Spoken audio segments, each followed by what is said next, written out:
Right before his death, Ed Sullivan dropped a bombshell, spilling the names of 6 singers he absolutely despised. The titan of American TV, who could make or break careers with a single gesture, finally unmasked his secret blacklist, hidden for decades. Ed Sullivan, the stoic gatekeeper whose Sunday night variety show was the ultimate springboard to fame for 23 years, held the keys to stardom. Icons like Elvis, the Beatles, and the Supremes all had to pass through his stage to cement their legend. Yet, behind his famously stiff demeanor simmered grudges, fiery clashes, and deep-seated feuds he kept veiled from his 30 million weekly viewers. On air, he called Elvis Presley a real, decent, fine boy. But offstage, the truth was a shocker. Today, we're unveiling the 6 artists who landed on Sullivan's personal hit list, stars whose defiant spirits, provocative acts, and rebellious streaks pushed TV's most powerful tastemaker to his limit. These weren't mere professional spats. They were raw, personal vendettas Sullivan carried to his grave. What made these performers ignite such fiery loathing in the king of television? And why did he wait until his final days to confess? The answers will flip your view of America's entertainment golden era. Elvis Presley. Thank you, Mr. Sullivan. Hey folks, here's a tune from our new album, Elvis Presley. From Never on My Stage to Reluctant Gold Mine. In the mid-1950s, Ed Sullivan made a bold vow that would soon bite him back. Elvis Presley would never, ever grace his show. Sullivan wasn't just wary of the Memphis crooner. He was outright appalled. After catching Elvis's hound dog on Milton Berle's show in June 1956, with its suggestive hip swivels and sultry moves, Sullivan deemed it unfit for family eyes, slamming Presley's crude act as a stain on American entertainment. Problem was, America wasn't buying Sullivan's moral crusade. They were too busy swooning over Elvis. His July 1956 appearance on Steve Allen's show obliterated Sullivan's ratings for the night, turning his high-minded stance into a costly mistake. His producer, Marlo Lewis, laid it bare. Ed, we can't afford to keep Elvis off our stage. For a man obsessed with dominating the ratings war, this was a brutal choice. Stick to his principles and watch his audience tank, or swallow his disgust and book the act he loathed. Cash one out. In a jaw-dropping U-turn, Sullivan shelled out an unheard-of $50,000 for 3 Elvis appearances, the fattest paycheck any performer had ever scored on his show. Still, even in defeat, Sullivan clung to control, demanding cameras shoot Elvis from the waist up during his wilder numbers. No sultry gyrations would invade America's living rooms on his watch. When Elvis debuted on September 9, 1956, a colossal 60 million tuned in, snagging 82.6% of the TV audience.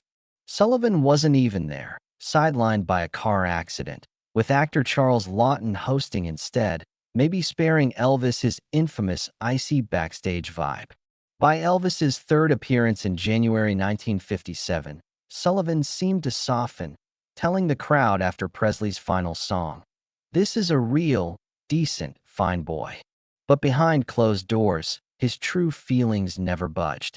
To Sullivan, Elvis was a necessary evil, a ratings juggernaut he grudgingly endured despite personal revulsion.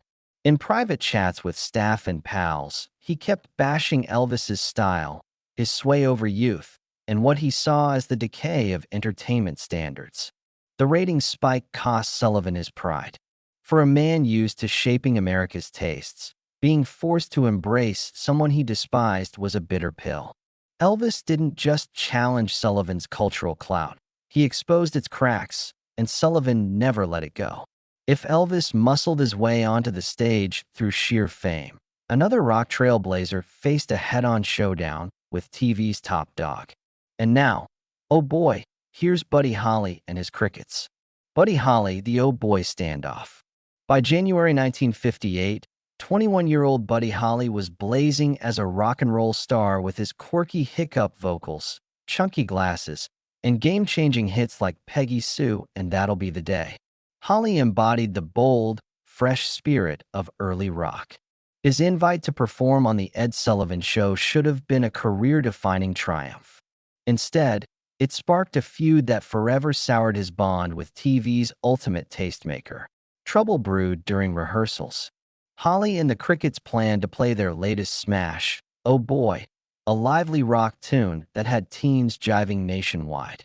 But Sullivan bristled at the song, zeroing in on lyrics he deemed too racy. All of my love, all of my kissing, you don't know what you've been missing. For Sullivan, a devout Catholic fixated on keeping his show squeaky clean, those lines crossed a line. He ordered Holly to swap Oh Boy for a tamer track. Holly's reply stunned Sullivan's team. I told your people what we're playing.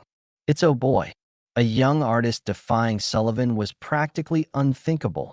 Most, especially newbies, would cave to the host's demands to secure that golden national spotlight.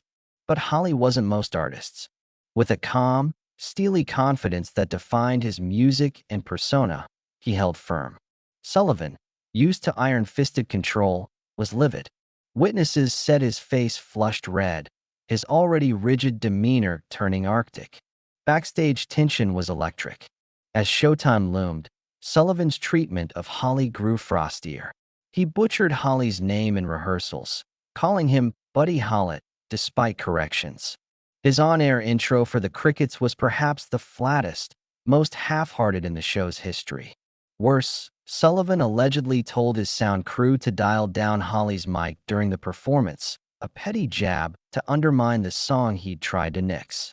Despite the sabotage, Holly delivered a vibrant Oh Boy on January 26, 1958. Technical hiccups aside, his charm and the song's infectious vibe hooked the studio crowd and home viewers. Sullivan's parting shot. A limp handshake and a curt dismissal. No invite back, a rare snub for a star of Holly's caliber. The clash seems small now, but in 1958, crossing Sullivan could tank a career.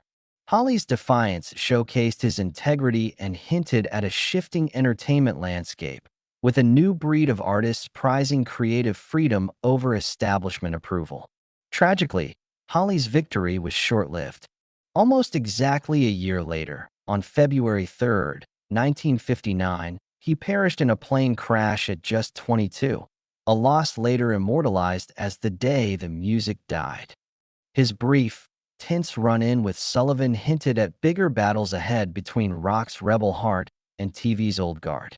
No clash was more iconic than when America's rising protest voice met Sullivan's rigid censorship. Come check this out. It's gonna hit fast, you might miss some, maybe even catch the wrong words, you know. Bob Dylan, the censorship walkout. By 1963, 21-year-old Bob Dylan was emerging as the poetic soul of a new generation. His dense, literary lyrics, packed with political jabs and social critiques, were lifting folk music from simple protest anthems to profound art. His invite to The Ed Sullivan Show in May 1963 was a shot to bring his provocative sound to millions. He picked Talking John Birch Paranoid Blues, a sharp, satirical jab at the far-right John Birch Society's anti-communist paranoia, with its narrator hunting Reds under his bed, scoping libraries for commie books, and suspecting everyone, even President Eisenhower. The humor was biting but crystal clear, mocking the McCarthy-era witch hunt fever. Dylan nailed it at Saturday's rehearsal, and Sullivan himself, amused by the clever lyrics, gave it a thumbs up. All seemed set for Sunday's show. Then CBS execs swooped in. Hours before the live broadcast, a network lawyer hit Dylan with an ultimatum: tweak the lyrics or pick another song. The issue wasn't art. It was legal jitters over defamation from the real John Birch Society, despite the song's obvious satire. For Dylan, this was a gut punch to his artistic core. The song's political edge was its whole point. Watering it down or switching tracks would betray why he'd signed on. His response was swift and firm. If I can't play my song, I'm out. And just like that, he walked, ditching TV's biggest stage and its millions of viewers. Word of Dylan's exit spread like wildfire through the music world and press. Far from hurting him, it cemented his rep as an unyielding artist who wouldn't soften his message for profit. With the civil rights movement surging and Vietnam tensions rising, Dylan's anti-censorship stand struck a chord with a youth culture growing wary of authority. For Sullivan, Dylan's bolt left an awkward gap in the show and a PR headache. The show spun it as a misunderstanding, but nobody bought it. Sullivan privately griped about CBS's meddling, but never publicly called them out. The clash exposed the growing rift between TV's conservative gatekeepers and the bold, politically charged artists of the 60s. Dylan wasn't just chasing fame. He was wielding music as a tool for social dissent, something network TV wasn't ready to handle. Years later, Sullivan admitted regret, acknowledging Dylan's weight in American music. But the damage was done. Dylan never graced The Sullivan Show, and the censorship flap became a cornerstone of his mythos as an artist who chose truth over fame. While Dylan's beef with Sullivan hinged on politics, another artist pushed boundaries differently, a soul legend whose raw, explosive energy rattled Sullivan's idea of proper entertainment. I wouldn't. James Brown, too wild for Sullivan's America. If Ed Sullivan was the polished, sanitized face of American showbiz, James Brown was its untamed spirit. Dubbed the hardest-working man in the game, Brown's performances were so intense they felt like spiritual awakenings. Soaked in sweat, dropping to his knees, belting with gospel fire, and pulling off jaw-dropping dance moves, Brown turned stages into arenas of raw emotion, joy, pain, defiance. For Sullivan, a stickler for restraint and decorum, Brown's volcanic energy was everything unsettling about the shifting entertainment scene of the 60s. Sullivan had always featured black artists, but he leaned toward those with a refined, controlled vibe. Think Nat King Cole, Lena Horne, or the Supremes, whose polished acts soothed rather than shook white middle-class viewers. James Brown was a different beast. His unfiltered intensity, rooted in a proudly black musical style, and his electrifying moves unnerved Sullivan. Backstage, Sullivan reportedly fretted over Brown's excessive energy and emotional delivery, code for a performance white audiences might find too bold or suggestive. When Brown hit The Sullivan Show, producers tried to tame him, asking him to skip signature moves like splits, dial back crowd interaction, and curb the fire that made him a legend. A lesser artist might have delivered a flat, forgettable set, but Brown's charisma couldn't be caged. Even toned down, he radiated more soul than most at full blast. Viewers got just a taste of his power, but it was enough to leave a mark. For many white Americans, it was their first glimpse of soul music's raw heart. Sullivan's unease wasn't just personal taste, it mirrored the racial and cultural tensions of a changing nation. As the civil rights movement gained steam and black artists refused to soften their identity for white comfort, Sullivan was torn between his old-school values and Brown's undeniable pull. He never outright banned Brown, but kept him on a tight leash, limiting appearances and curating his image carefully. It showed Sullivan knew Brown's draw, but was uneasy with what he stood for, an unapologetic black experience that defied white norms. For Brown, Sullivan's show was a valuable but restrictive stage, offering exposure while trying to mute what made him revolutionary. Later, Brown noted the double standards for black versus white rock acts, saying, "They wanted the sound but not the soul. You can't have one without the other." While Sullivan wrestled with Brown's fire, another group pushed his limits in a different way. For shaggy-haired Brits whose early charm gave way to counterculture chaos. Music, the Beatles, from Sullivan's saviors to cultural rebels.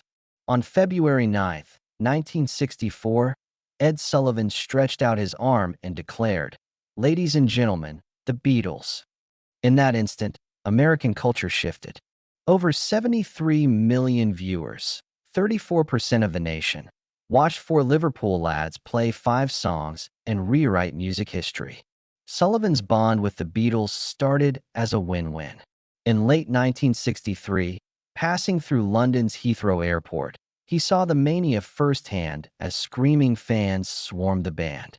Sensing a phenomenon, he booked them fast for $10,000 across 3 shows, a hefty sum for an untested act in America. The gamble paid off big. Their Sullivan debut smashed ratings records and sparked Beatlemania stateside. For Sullivan, the Beatles were a booking coup and ratings gold, but behind his stiff grin, he had doubts. He thought their mop-top haircuts were silly and their cheeky rehearsal banter unnerving. The shrieking teen girls reminded him of the Elvis craze he'd grudgingly embraced. Still, business was business. The Beatles were a cash cow, and Sullivan, ever the pragmatist, rolled with it while privately fretting over their influence on kids. Tensions brewed as the Beatles evolved. By 1966, they'd shed their clean-cut, I want to hold your hand vibe for psychedelic vibes, Eastern mysticism, and sharp social commentary. John Lennon's claim that the Beatles were bigger than Jesus horrified Sullivan, a staunch Catholic who saw it as sacrilege. Their 1966 album Revolver and 1967 Sgt. Pepper's Lonely Hearts Club Band brought drug references and avant-garde sounds that clashed with Sullivan's conservative outlook. As the band ditched touring for studio work, their Sullivan appearances shifted to pre-recorded videos, a format he despised. The final rift hit in 1968-69 as the Beatles dove deep into counterculture, backing anti-war protests, talking openly about drugs, and with Lennon's tie to Yoko Ono, embracing values Sullivan found alien. By their 1968 video performances of Revolution and Hey Jude, the cultural chasm was unbridgeable. Sullivan, who'd once proudly launched them in America, now privately lamented their sway. They're not the nice boys they were, he reportedly told his producer, eyeing their edgy videos. This isn't what our viewers want. The Beatles never returned to The Sullivan Show after 1968, in person or on tape, marking the end of an era. Sullivan's show, once pop culture's ultimate arbiter, was slipping out of sync with music and society's radical shifts. To Sullivan, the Beatles' shift felt like betrayal. He'd given them their big break, only to see them champion ideas he rejected. His early admiration soured into resentment as they outgrew his safe, family-friendly world. But if the Beatles drifted away, another band sparked one of the show's most notorious showdowns, a brazen act of defiance that cemented their spot on Sullivan's blacklist. If I were to tell you, The Doors, Morrison's bold rebellion. On September 17, 1967, the Doors were set to perform their hit Light My Fire on The Ed Sullivan Show. For the young LA band, it was a golden chance to reach millions and solidify their rising fame. Like all acts, they got strict orders on their performance. Sullivan's team zeroed in on one line in Light My Fire. Girl, we couldn't get much higher. In 1967, with psychedelic drug culture seeping into rock, Higher screamed drug references, unacceptable for Sullivan's family-friendly crowd. A producer laid down the law, swap Higher for Better. The band nodded, seemingly cool with the tweak for the sake of exposure. What happened next became rock legend.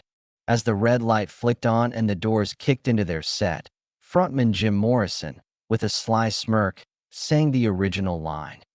Girl, we couldn't get much higher. It was no slip-up but a calculated middle finger to Sullivan's authority, live on national TV. The fallout was instant. A fuming Sullivan skipped his usual handshake with the band. A producer stormed backstage, barking, "You'll never play the Ed Sullivan Show again." Guitarist Robbie Krieger recalled Morrison's cool reply, "We just did." To Sullivan, Morrison's stunt was more than a lyric. It was a direct attack on his role as TV's cultural watchdog. In an era when artists would kill for a Sullivan slot, Morrison treated it with disdain. True to the producer's word, the Doors were blacklisted. Sullivan personally added them to his roster of band acts, reserved for those who crossed his unforgivable lines. The clash captured the late 60s cultural split. Sullivan, born in 1901, stood for pre-war values, authority, propriety, wholesome entertainment. Morrison, 65 years younger, embodied the counterculture's rejection of those ideals, pushing boundaries of authority, sexuality, and consciousness. The showdown marked the fading of Sullivan's cultural grip. His show was still a hit, but its power to shape taste was waning against a youth culture skeptical of old-school authority. For the Doors, the Sullivan incident boosted their rebel cred without derailing their rise. They sold millions and became era-defining. For Sullivan, it was another crack in the cultural foundation he'd long upheld, a sign that the America he spoke for was splintering along generational and ideological lines. The last guardian of old America. Ed Sullivan's battles with these six, Elvis Presley, Buddy Holly, Bob Dylan, James Brown, the Beatles, the Doors, weren't just work disputes or personality clashes. They were a seismic cultural struggle shaking 1950s and 60s America. Born in 1901, Sullivan grew up in a world of vaudeville, big bands, and tightly controlled showbiz. His show, launched in 1948, mirrored those roots, spotlighting classical musicians, Broadway stars, clean-cut comics, and quirky acts like Topo Gigio, the Italian mouse puppet. But over his two-decade reign as TV's top tastemaker, America morphed around him. The post-war baby boom birthed a massive youth market with new tastes and values. Rock and roll emerged not just as music, but as a force challenging norms of propriety, sexuality, and authority. Sullivan saw the commercial spark in these new acts. His business sense was razor-sharp, but he never fully embraced the cultural shifts they brought. Booking Elvis or the Beatles came with efforts to tame and sanitize their edge. His secret blacklist, revealed near his death, offers a gripping peek into this cultural tug-of-war. The six artists he loathed most weren't always the era's most scandalous, but were those who directly defied his authority or values. Elvis forced Sullivan to bend his standards for ratings. Holly refused to swap songs on command. Dylan walked rather than censor his political bite. Brown's raw intensity clashed with Sullivan's taste for polished acts. The Beatles morphed from pop darlings to counterculture icons. Morrison openly flouted Sullivan's rules on live TV.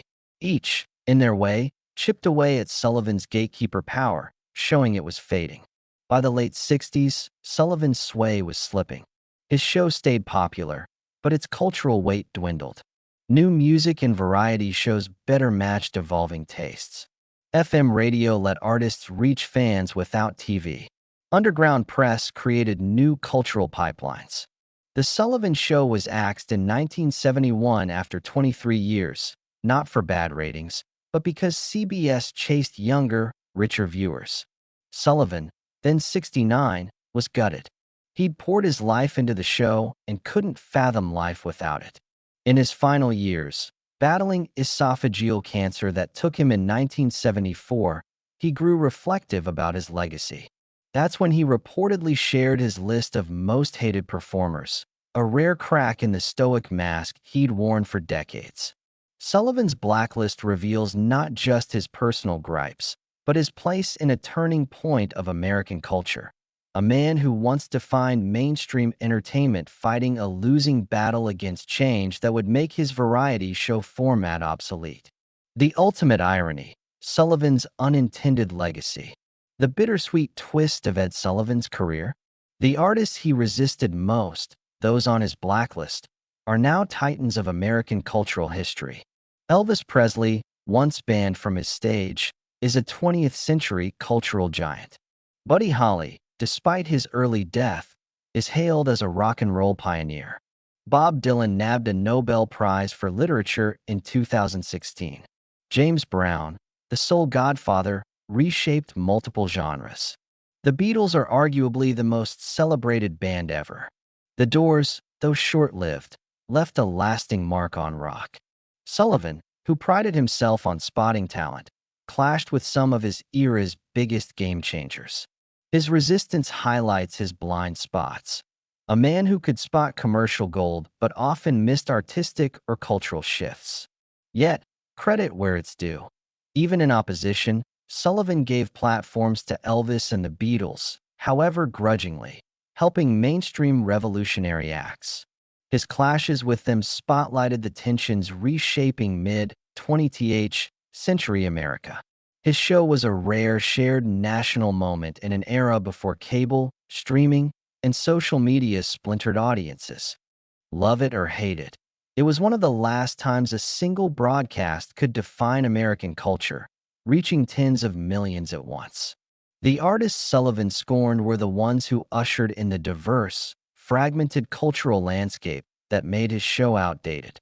In fighting them, he was battling not just for his values, but for a unified America already fading. That's why his blacklist hits so hard today. It's not just a powerful man's grudges, but a final stand against unstoppable change. Sullivan passed on October 13th, 1974, 3 years after his show ended, watching the rise of the very artists and movements he'd tried to rein in, a poignant end to a remarkable run. Today, Sullivan's show clips shine brightest with the performances that rattled him most. Elvis's raw charisma, the Beatles' youthful spark turning complex, Brown's untamed power. Sullivan's greatest legacy might be one he never meant, providing a stage where America's cultural future roared to life, sometimes despite his best efforts to tame it. Thanks for diving into this look at Ed Sullivan's fiercest musical battles. If you dug this trip through TV's golden days, hit like and subscribe for more deep dives into entertainment history. Drop a comment with your thoughts. Which of these clashes caught you off guard?